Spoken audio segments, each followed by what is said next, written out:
नमस्कार, सात संदेश से मैं अनिल कौशिक। न्यूज़ बुलेटिन 7 बजे में आप सभी दोस्तों का स्वागत है। दोस्तों, कार्यक्रम की शुरुआत हमेशा की तरह मुख्य खबर से करते हैं और आज भी हम बात करने वाले हैं भादरा आसपास की तमाम खबरों की। और आज जो राजनीति की धमाकेदार खबरें हैं दोस्तों, वो सुनकर आपको भी आश्चर्य होगा, क्योंकि आज दिन भर नौर भादरा राजगढ़ तारनगर हमारे आसपास के विधानसभाओं में बहुत ज़्यादा टेंशन रही और विशेषकर भादरा में रही, क्योंकि भादरा की राजनीति दोस्तों कुछ अलग होती है। और वो राजनीतिक टेंशन क्यों रही, टिकटों को लेकर इतनी बड़ी ऊहापोह की स्थिति भादरा में क्यों देखी गई। और एक चीज़ मैं आपको और बताऊं, तरह तरह की अफवाहों से गुलजार रहा आज भादरा कस्बे का बाजार। और पूरा विधानसभा क्षेत्र, आप किसी गांव में भी आज चले गए होंगे तो उस गांव में भी आज यही खबर थी कि फलां को भाजपा टिकट मिल गई, फलां को भाजपा टिकट मिल गई, फलां दौड़ से बाहर हो गया और फलां दौड़ में इन हो गया। दोस्तों, इस प्रकार की अफवाहें आज क्यों उड़ी और क्यों लगातार भाजपा की टिकट को लेकर भादरा के विधानसभा में इतनी भयंकर रूप से टेंशन बढ़ी हुई है दोस्तों, इसको लेकर हम आज बात करने वाले हैं। और दोस्तों, हम जो अपना चैनल है दोस्तों फेसबुक पेज पर, उस पर भी हमने एक मैसेज दिया था आज कि भाजपा टिकट को लेकर जो है हम आपको कुछ नया बताना चाहते हैं आज। और क्या आज जो तमाम प्रक्रिया हुई उससे भी आपको अवगत कराने वाले हैं दोस्तों। तो सारी की सारी जो अफवाह है और हकीकत क्या है उसको जानने के लिए ज़्यादा से ज़्यादा जो आप जुड़ रहे हैं लगातार लोग, मैं यही कहूँगा कि ज़्यादा से ज़्यादा आप हमारे चैनल के साथ जुड़िएगा। और दोस्तों, एक बात मैं ज़रूर आपको कहना चाहूँगा, क्योंकि हमारा यूट्यूब चैनल भी है और फेसबुक पेज भी है, तो यूट्यूब चैनल को भी आप, जिन दर्शकों ने यूट्यूब चैनल को हमारे सब्सक्राइब अभी तक नहीं किया है, वो प्लीज़ हमारे यूट्यूब चैनल को भी सब्सक्राइब करें। आपको वहाँ भी हर एक खबर की अपडेट जो है नौर भादरा राजगढ़ तारनगर से संबंधित, वो अपडेट आपको मिलेगी। और प्रदेश की बड़ी खबर और देश की बड़ी खबर भी दोस्तों हमारे चैनल के ऊपर निष्पक्षता के साथ, पूरी विश्वसनीयता के साथ मिलेगी दोस्तों। और हमारे क्षेत्र की विश्वसनीय खबरों का ये आप सबसे बड़ा प्लेटफॉर्म मान सकते हैं दोस्तों। हम किसी भी नेता की, किसी भी पार्टी की और किसी भी व्यक्ति से एक प्रकार से द्वेष भावना के साथ हम आपको वो खबर नहीं बताएंगे। आज जो है वो बताएंगे। और एक नेता ने बीजेपी के आज दोस्तों बहुत शानदार प्रदर्शन किया है चर्चाओं में, उसका नाम भी आपको बताएंगे। और ऐसा कौन नेता है जो ना दावेदारी जता रहा है, उसका नाम भी पैनल में आज माथापच्ची में लिया गया दोस्तों, उसके बारे में भी हम आपको बताने वाले हैं। लेकिन सबसे पहले हम आपको भादरा की जल्दी से जो तमाम अन्य खबरें हैं वो मैं बता देता हूं दोस्तों। आज आरएएस की परीक्षा हुई, हनुमानगढ़ जिला मुख्यालय पर सेंटर था आरएएस की परीक्षा के दौरान। लेकिन ये खबर मैं इसलिए आपको बता रहा हूं दोस्तों, इस खबर को लेकर हमारे क्षेत्र के लोग जो हैं, इस खबर को बताने का उद्देश्य यही है कि बहुत परेशान हुए। क्यों हुए दोस्तों? आज 1 अक्टूबर को जो रेलगाड़ियां हैं उसमें समय परिवर्तन हुआ। आप में से बहुत से लोगों को शायद इसकी जानकारी ना हो, मैं आपको बता दूं, समय परिवर्तन हुआ है गाड़ियों का। तो उस समय परिवर्तन के चलते आज जो आरएएस की परीक्षा थी उसको लेकर जो हनुमानगढ़ की तरफ, जिला मुख्यालय की तरफ सादुलपुर से आकर जाने वाली जो गाड़ी थी 6:30 पर जो सुबह निकलती है, क्योंकि आरएएस का जो पेपर था वो 10 बजे से 1 बजे का समय था दोस्तों आज। और 6:30 बजे जो गाड़ी जाती है वो ठीक टाइम में पेपर से कुछ टाइम पहले आपको छोड़ देती है। तो लगभग लोगों को यही पता था कि 6:30 अर्थात 6:30 बजे गाड़ी जाएगी और हनुमानगढ़ हम चले जाएंगे। लेकिन समय परिवर्तन के चलते वो गाड़ी 5:40 पर भादरा से जा चुकी थी हनुमानगढ़ के लिए। तो ऐसे लोगों के लिए बहुत परेशानियां हुई जब उनको पता लगा स्टेशन जाकर कि गाड़ी तो जा चुकी है, अब गाड़ी ऐसी नहीं है कि हमें परीक्षा केंद्र में बैठने के लिए सुविधा मुहैया करा दे और लेट ना हो हम। तो ये टेंशन हुई दोस्तों, अपने अपने निजी वाहनों से, कोई किसी बस से, कोई अन्य वाहनों से जाता हुआ प्रतीत हुआ आज सुबह। ये परेशानी रही भादरा क्षेत्र के लोगों के लिए जो RAS की परीक्षा देने के लिए हनुमानगढ़ जा रहे थे। तो कुल मिला के दूसरी अन्य खबरों की मैं जल्दी से आपको बताऊं तो कल महात्मा गांधी जी की और लाल बहादुर शास्त्री जी की जयंती है दोस्तों। 2 अक्टूबर का दिन है और इस 2 अक्टूबर को गांधी जयंती और शास्त्री जयंती के उपलक्ष्य पर गांधी पार्क में बने दोस्तों पेंशनर समाज के भवन में एक सेमिनार का आयोजन किया जाएगा और श्रद्धा सुमन अर्पित किया जाएगा और गांधी दर्शन के कार्यक्रम भी रखे गए हैं। और ये सारे के सारे कार्यक्रम करीब 11 बजे आयोजित किए जाएंगे हम भारत के लोग संस्था की तरफ से। इसके अलावा बात करें दोस्तों, एक खास खबर आपको मैं बताने जा रहा हूँ, नगर पालिका क्षेत्र से जुड़ी हुई है हमारे। जो आपको पता होगा जोनल डेवलपमेंट प्लांट के तहत करीब इसमें दोस्तों 6 नगर पालिकाएं थी और 12 करोड़ रुपए का गबन हुआ था। फर्जी कंपनी बनाकर इसका गबन किया गया था। हाईकोर्ट में वो मामला है दोस्तों। उसको लेकर मैं आपको आगे विस्तार से समाचार बताऊंगा जब इसकी पूरी हमारे पास वो रिपोर्ट आ जाएगी। और दोस्तों इसमें जिस व्यक्ति ने भादरा के जिस दमदार व्यक्ति ने हाथीपुरावास के संजय इंदौरिया दोस्तों, उन्होंने PIL लगाई है हाईकोर्ट में और उसको लेकर सुनवाई हुई थी करीब 21 सितंबर को। आज 1 सितंबर है, करीब 10 दिन पहले आप मान सकते हैं इसकी सुनवाई हुई थी। और उस सुनवाई में क्या हुआ, किसको लताड़ लगाई गई, इन स्वायत्ता शासन विभाग पर क्यों नाराज हुआ हाईकोर्ट दोस्तों, इसको लेकर मैं आपको बताऊं तो स्वायत्ता शासन विभाग की लगातार लापरवाही इसमें सामने आ रही है।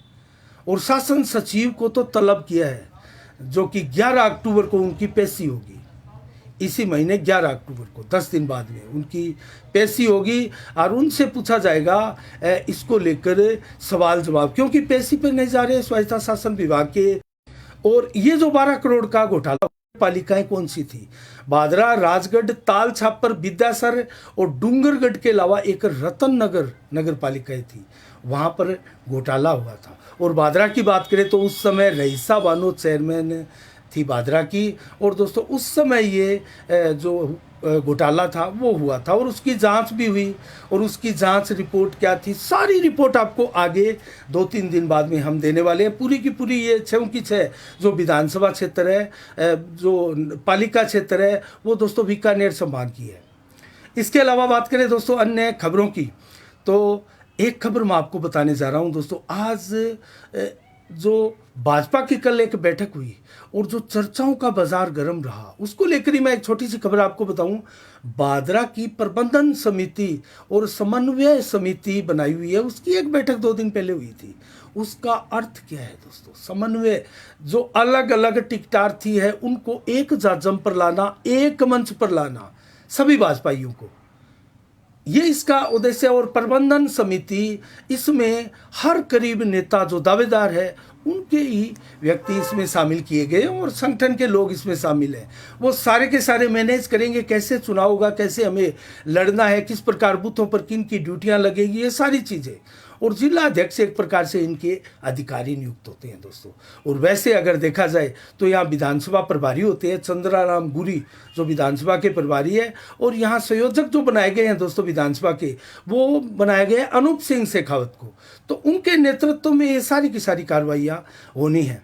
इसके अलावा इस पूरी की पूरी पैनल में कौन कौन से नाम हैं मैं आपको बताऊं, इससे आप अंदाज़ा लगाइएगा कौन कौन से नेता के कितने नाम इसमें हैं और आगे क्या होने जा रहा है। और कहीं ना कहीं ये संकेत ऊपर से भी होते हैं। और जो जिला अध्यक्ष होते हैं, जिस प्रकार की ये लिस्ट सूची जारी होती है और उसमें नाम दिए जाते हैं, कहीं ना कहीं वो सारे के सारे एक सिस्टम के तहत, एक पैमाने के तहत दिए जाते हैं।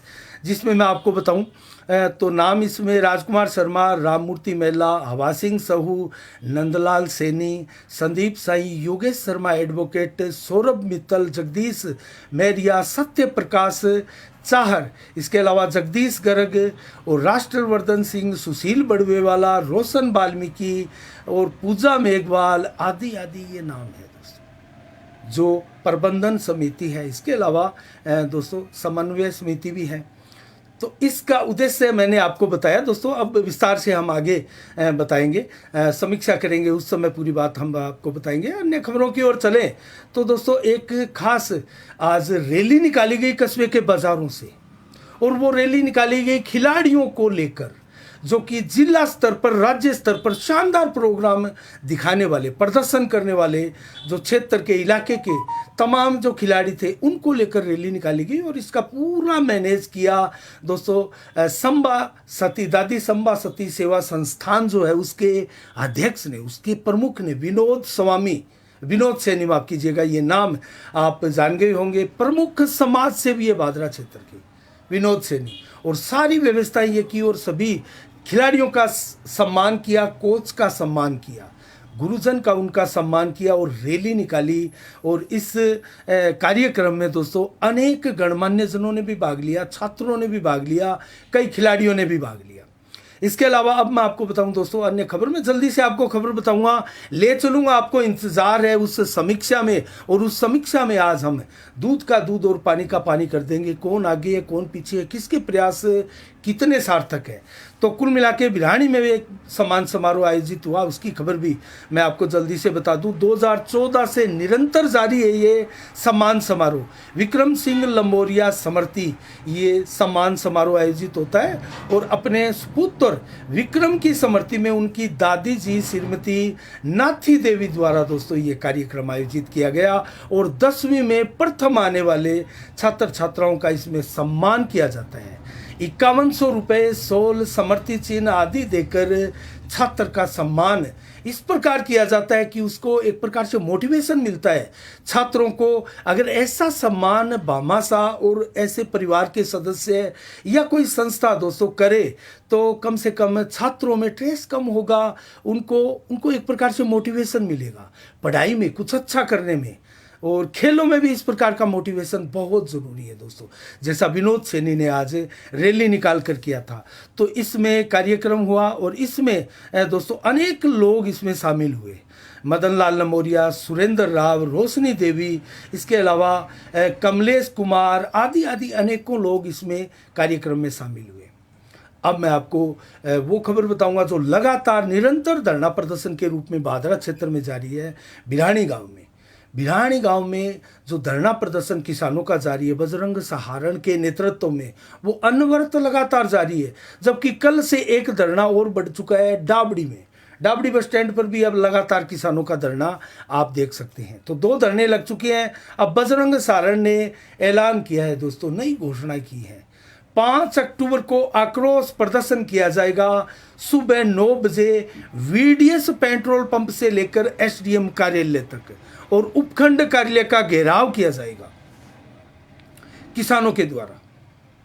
तो ये कार्यक्रम है। और इसी दौरान मैं आपको बताऊं, जानकारी दूं आचार संहिता की, तो कल से कभी भी 7 अक्टूबर से पहले आचार संहिता लग सकती है भादरा में।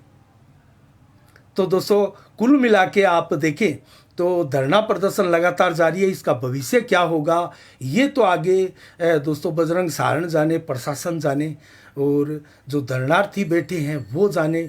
लेकिन किसानों के हितार्थ ये जो धरना प्रदर्शन है वो दोस्तों कहीं ना कहीं अमर सिंह नहर हो, सिद्धमुख नहर हो, उसमें 21 दिन की बारी हो, 21 दिन से पानी की बारी मिले, 21 दिन से रेगुलेशन हो, इसकी मांग है। चकबंदी, बाराबंदी, किलाबंदी, मुरबाबंदी ज़रूर हो, ये भी मांग है। इसके अलावा सिद्धमुख नहर में जो हिस्से का पानी है वो साइफन बनाकर देना उचित होगा, उसकी मांग भी की जा रही है दोस्तों। तो सिद्धमुख नहर संघर्ष समिति द्वारा ये धरना प्रदर्शन लगातार जारी है। इसके अलावा अब हम बात करें दोस्तों, कल एक बहुत बड़ा कार्यक्रम होने वाला है। आम आदमी पार्टी के कार्यालय का उद्घाटन भादरा में होने जा रहा है। वीडीएस के ठीक सामने आम आदमी पार्टी का कार्यालय खुला है और उसमें आएंगे आम आदमी पार्टी के राजस्थान के प्रदेशाध्यक्ष नवीन पालीवाल और इसके साथ प्रदेश महासचिव विश्वेंद्र सिंह भी आएंगे दोस्तों, जो कि आम आदमी पार्टी के कार्यालय का उद्घाटन करेंगे, जो कि महंत रूपनाथ के द्वारा खोला गया है। तो क्या महंत रूपनाथ को एक प्रकार से टिकट मिल चुकी है? जब प्रदेश अध्यक्ष पार्टी का कार्यालय खोलने के लिए आ रहे हैं तो आप ये मानकर चले कि महंत रूपनाथ आम आदमी पार्टी के प्रत्याशी बन चुके हैं। बैलेट पेपर में आप इनका नाम अपनी जहन में बिठाकर रख सकते हैं। तो कितनी अच्छी आगे प्रोग्रेस करेंगे ये, कितना इनका परफॉर्मेंस रहती है, ये हम आगे आपको बताएंगे। लेकिन इतना बता दूं, गत चुनाव में बसपा से टिकट लिया था, 16,500 इनको वोट मिले थे। तो क्या वो 16,500 का आंकड़ा पार करेंगे? क्या अरविंद केजरीवाल की सभा कराने में भादरा में कामयाब होंगे? और जब अरविंद केजरीवाल आएंगे तो कितनी संख्या में वोट बढ़ा सकते हैं, और आम आदमी पार्टी का वोट बैंक यहाँ पर कितना वो कर सकते हैं? तो ये भी चिंता है। और आम आदमी पार्टी जब 10 या 15 या जितने भी 1000 वोट लेगी, वो वोट किसके कटेंगे? ये भी एक बहुत बड़ी बात है। आगे इसको लेकर हम आपको विस्तार से समाचार जरूर बताने वाले हैं। इसके अलावा दोस्तों, हम बात करें, आज 1 अक्टूबर को ददरेवा धाम, जो गोगा जी का जन्म स्थान है, उसकी उप तहसील कार्यालय का आज उद्घाटन हुआ, और तारानगर के विधायक नरेंद्र बुडानिया ने इसका उद्घाटन किया। दोस्तों, सरपंच जय सिंह सैनी के अलावा ददरेवा धाम के तमाम गणमान्य जन आज इस अवसर पर मौजूद रहे। इसके अलावा नौर में जो एक रात में परसों लगातार 12 जो चोरियां हुई थी, उसको लेकर पूरे नौर क्षेत्र में दहशत का वातावरण है। दोस्तों, लगातार भादरा में भी चोरियां इसी प्रकार से हो रही है, और ये चोरियों का सिलसिला है जो रुकने का नाम नहीं ले रहा है। दोस्तों, लाखों के जेवर, नकदी चोरी कर ले गए लोग। अभी तक सीसीटीवी फुटेज जो जरूर खंगाली जा रही है, लेकिन चोरों का पता नहीं लग सका है अभी तक। अब हम बात करेंगे दोस्तों, गोगामेडी मेला समाप्त हो चुका है, 3 दिन हो गए। आज 28 सितंबर को एक प्रकार से समापन विधिवत रूप से इसका हुआ था। 10 लाख लोगों ने गोगामेडी मेले में धोख लगाई थी। 7 करोड़ की इस बार आमदनी हुई देवस्थान विभाग को, जो गत वर्ष की तुलना में 2 करोड़ ज़्यादा थी। गत वर्ष 5 करोड़ की आमदनी हुई थी।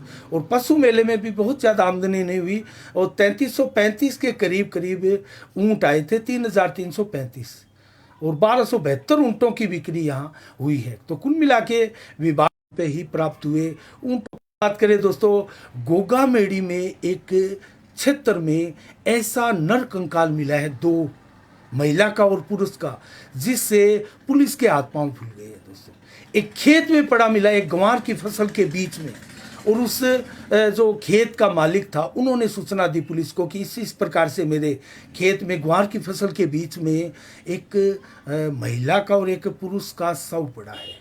एक प्रकार से कंकाल इसको आप माने, कब से वो पड़ा था, और इसकी जांच पुलिस द्वारा की जा रही है।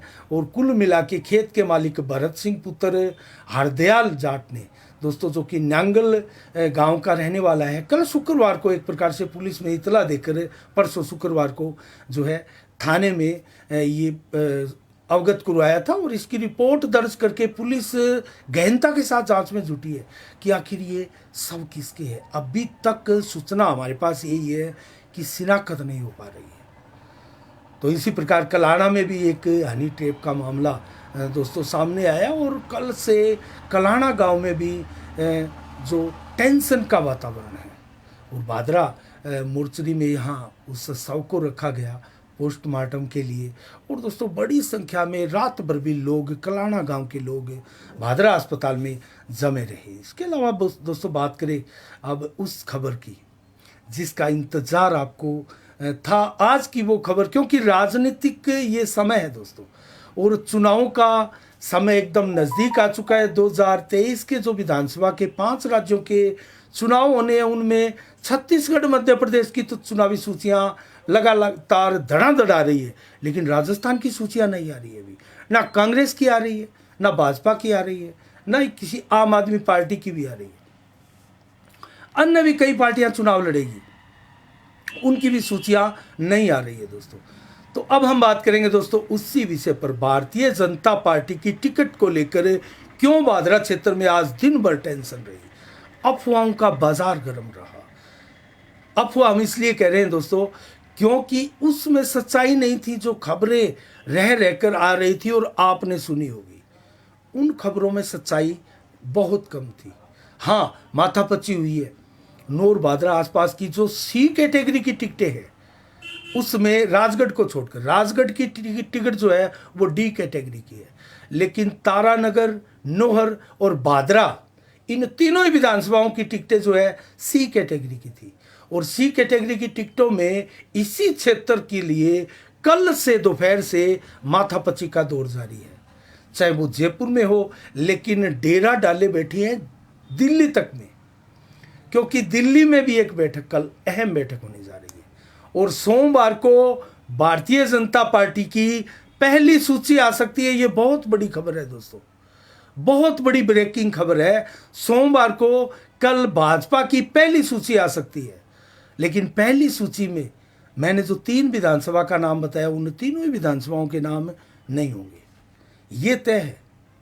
माथापच्ची जरूर हुई है, और माथापच्ची में जो चीज निकल कर आई उसको हम आपको बताएंगे। हमारे विश्वसनीय जो सूत्र थे दोस्तों, उन विश्वस्त सूत्रों के अनुसार हमारे पास जो पुख्ता खबरें हैं, उस खबर के बारे में हम आपको बताएंगे। लेकिन उससे पहले ये मैं बता दूं कि सारे के सारे नेता भारतीय जनता पार्टी के हो या कांग्रेस के हो या अन्य पार्टियों के हो, एक प्रकार से टिकट मोड में आ चुके हैं। जैसे मोबाइल में एरोप्लेन मोड आदि आदि होते हैं, उसी प्रकार ये सारे के सारे नेता अब टिकट मोड में आ चुके हैं। और टिकट मोड में कितनी टेंशन है, कितनी परेशानियां हैं, कितनी बेचैनी है, कहीं आना जाना कुछ भी नहीं दोस्तों। यहां तक कि अपनी जनता की भी सुध नहीं, जनता के बीच में जाकर कोई प्रोग्राम करने की भी सुध नहीं, क्योंकि बेचैनी जो है वो प्रोग्राम नहीं करने देती है दोस्तों।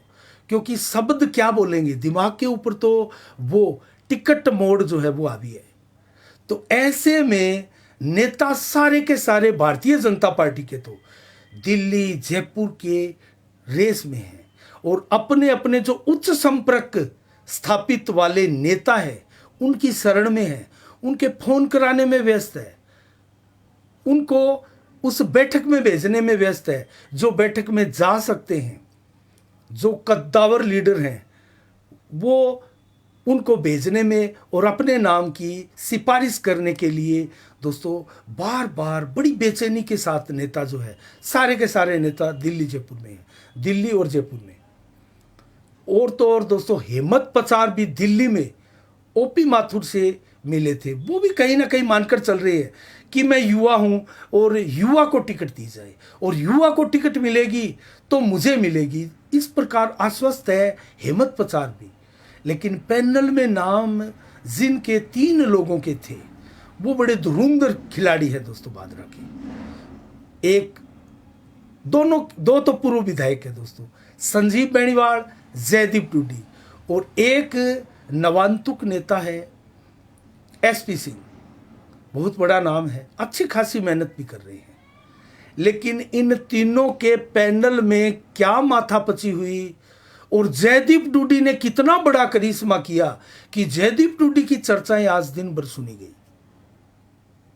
जयदीप डूडी की जो ऊपर अप्रोच थी दोस्तों, वो एक ऐसी अप्रोच थी जिसके चलते जयदीप डूडी टिकट के बेहद नजदीक पहुंच चुके चर्चाओं में।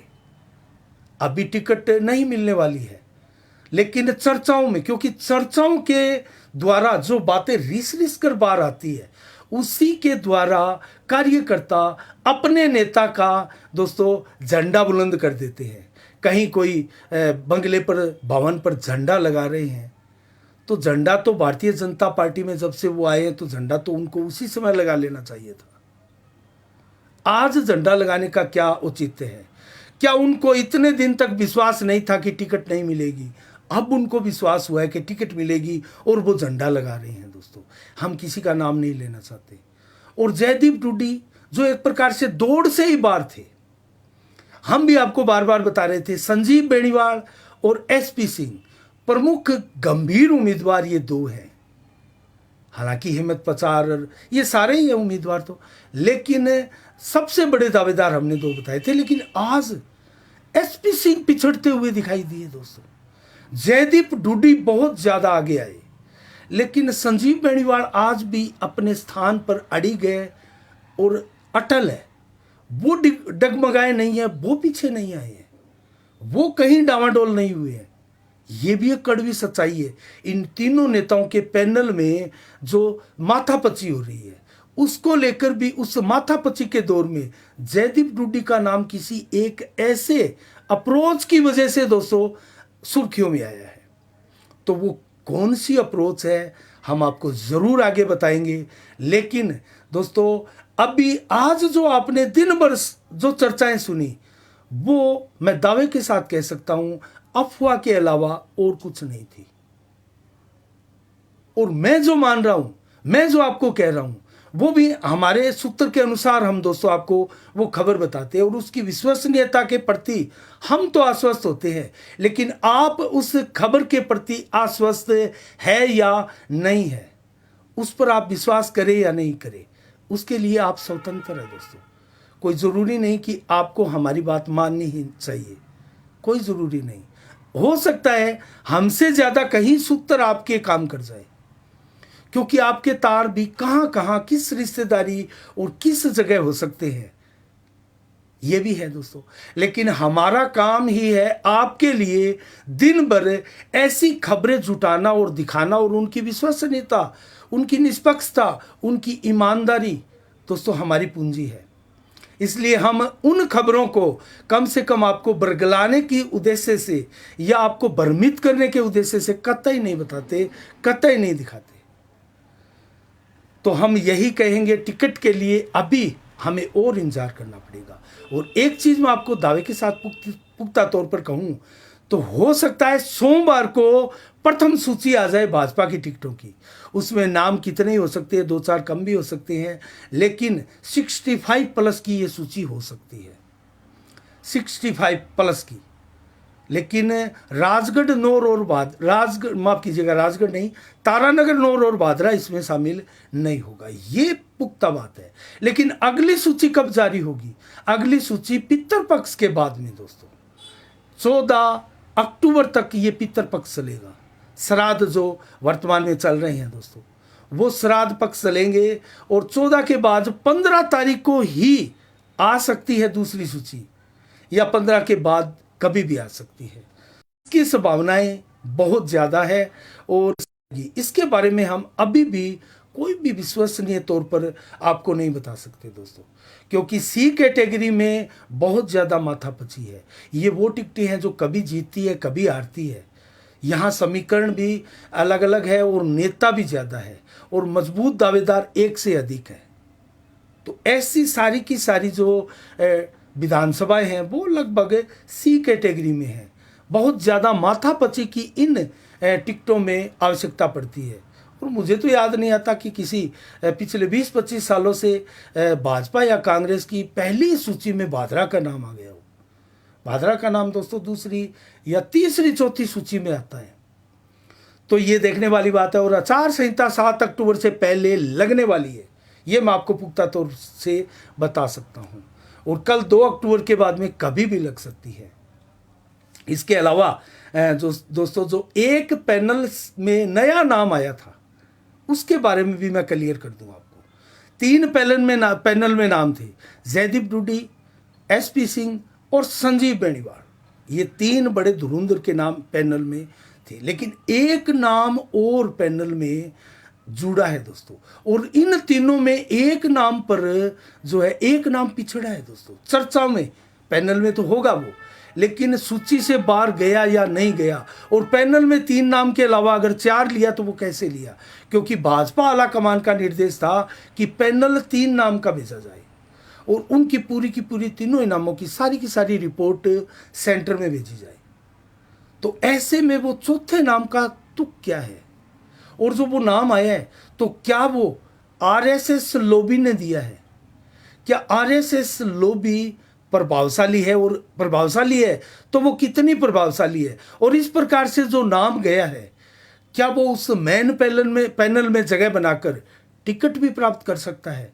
ये बहुत बड़ी बात है दोस्तों, क्योंकि सारे की सारे पार्टियों के यहाँ आकर फार्मूले फ्लॉप हो जाते हैं।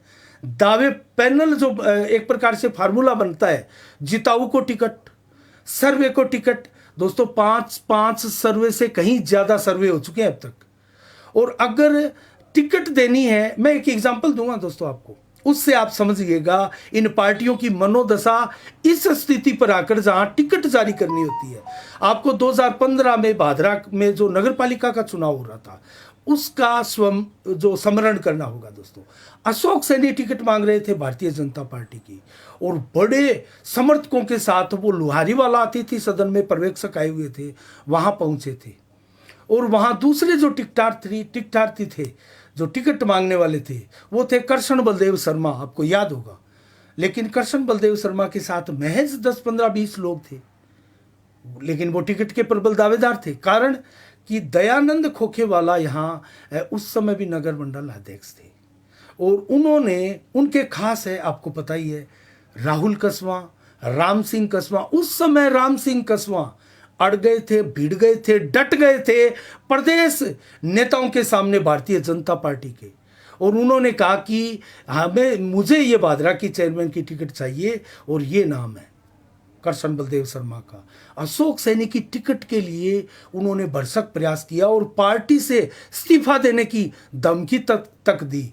और दोस्तों पार्टी झुकी, आपको मैं यही बताना चाह रहा हूं, पार्टी झुकी, अशोक सैनी की टिकट कटी, और उस समय कृष्ण बलदेव शर्मा को टिकट मिली, और कृष्ण बलदेव शर्मा भी उस समय चुनाव हारे थे। तो इसका मेरा बताने का उद्देश्य यही है कि 500 के 500, 600 के 6 जो सर्वे हुए हैं, उनका उद्देश्य क्या है। जब पार्टी किसी नेता के दबाव में, कभी मैं तो एक ही टिकट मांग रहा हूं और ये मेरी टिकट आपको देनी पड़ेगी, वो कोर कमेटी से पैनल में ये गुजारिश करता है कि एक टिकट मुझे ये देनी पड़ेगी, या मुझे ये 2 टिकट देनी पड़ेगी। सेंटर का कोई नेता या राजनाथ सिंह जी स्वयं कहते हैं कि राजस्थान की ये 2 सीट मैं जो कहता हूं उनको दीजिए, या कोई और नेता कहते हैं, अमित शाह जी कहते हैं 10 सीटें ये मैं कहता हूं उनको देकर देखिए आप। तो उनके पीछे की मंशा क्या है, उनके पास क्या कोई फीडबैक अलग से आए हैं? पार्टी ने, संगठन ने जो सर्वे के सर्वे बेकार थे, और उन सर्वे जिनके नाम आए थे, और उनके अलावा जब वो दूसरे नेता किसी नेता की सिफारिश करते हैं तो ये जायज है। तो पार्टियों का फार्मूला भी अंतिम समय में जाकर फ्लॉप हो जाता है, और कहीं ना कहीं सिफारिशियों को टिकट भी मिल जाती है। तो ये भी संभव है इन पार्टियों में, चाहे भाजपा आज विश्व की सबसे बड़ी पार्टी क्यों ना हो, लेकिन ये संभव है। और कांग्रेस में भी तो ये इजीली संभव है दोस्तों, क्योंकि कांग्रेस में आज जो बॉन्ड देकर जो पैसे, एक प्रकार से चंदा चिट्ठा मिलता है इन पार्टियों का, उन पर अंकुश लगाया हुआ है, एक प्रकार से टेक्निकली प्रॉब्लम में, क्योंकि ईडी है, अन्य कई एजेंसियां हैं, इसके द्वारा केंद्र का भय, जो डर इन पार्टियों में, और जो दानदाता बॉन्ड भरकर इनको जो चंदा चिट्ठा देते हैं, उनके ऊपर जिस प्रकार से शिकंजा है, उससे भी कुछ लोग भयभीत होते हैं। और आज भाजपा सबसे ज़्यादा चंदा प्राप्त करने वाली सबसे बड़ी भारत की, विश्व की पार्टी है, लेकिन फार्मूले यहाँ भी फ्लॉप हो जाते हैं। वसुंधरा राज्य को दरकिनार करने के लिए एडी चोटी का जोर लगाया है केंद्र ने, लेकिन रिपोर्टें यहाँ वसुंधरा के फेवर में मिल रही है कि वसुंधरा सिंधिया के बगैर आप कांग्रेस से मुकाबला कर ही नहीं सकते राजस्थान में। उसके बावजूद साइडलाइन लगाने की एक लॉबी द्वारा भरसक कोशिश की जा रही है। क्या वो कामयाब होंगे? और कामयाब होंगे तो क्या भाजपा की बाद में सरकार बन जाएगी? और अगर बन जाएगी तो उनमें से कितने बागी जीत कर आएंगे और कितने विधायक इधर उधर चले जाएंगे, और बाद में स्थितियां बड़ी पेचीदा हो जाएगी। दोस्तों ये भविष्य के गर्भ में है, हम आगे आपको भविष्य की बात बता रहे हैं, लेकिन इन संभावनाओं, राजनीति संभावनाओं वाला क्षेत्र है, इन संभावनाओं से इनकार कतई नहीं किया जा सकता।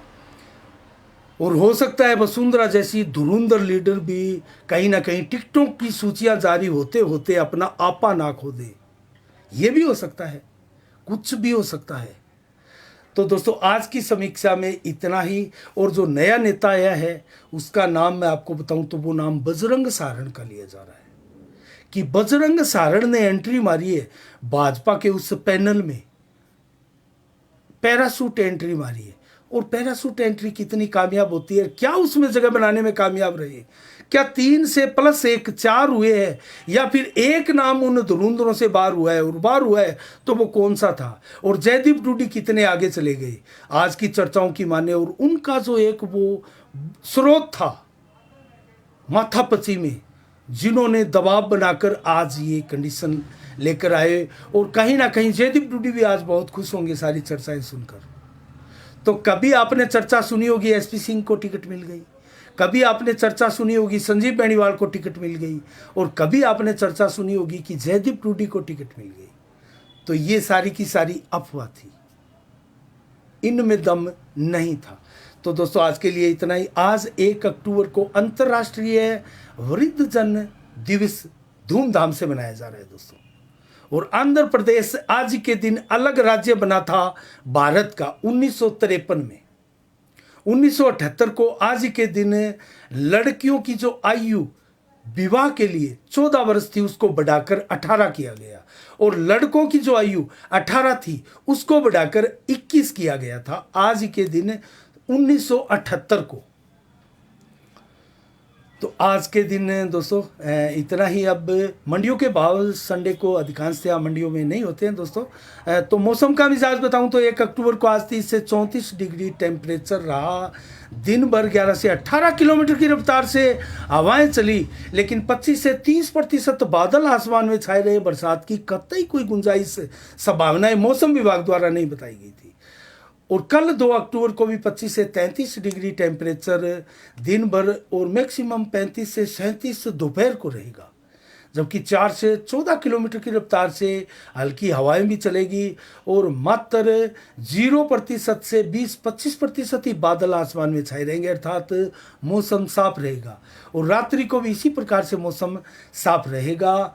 तो आज के लिए इतना ही। और जिस किसी भी हमारे दर्शक ने हमारे चैनल को, फेसबुक पेज को या यूट्यूब चैनल को साफ संदेश भारत को सर्च नहीं किया, फॉलो नहीं किया, सब्सक्राइब नहीं किया, वो प्लीज़ हमारा चैनल आप सब्सक्राइब ज़रूर करें। आपका प्रेम स्नेह दुलार जो है हमें ये ज़रूर आप प्रदान करें।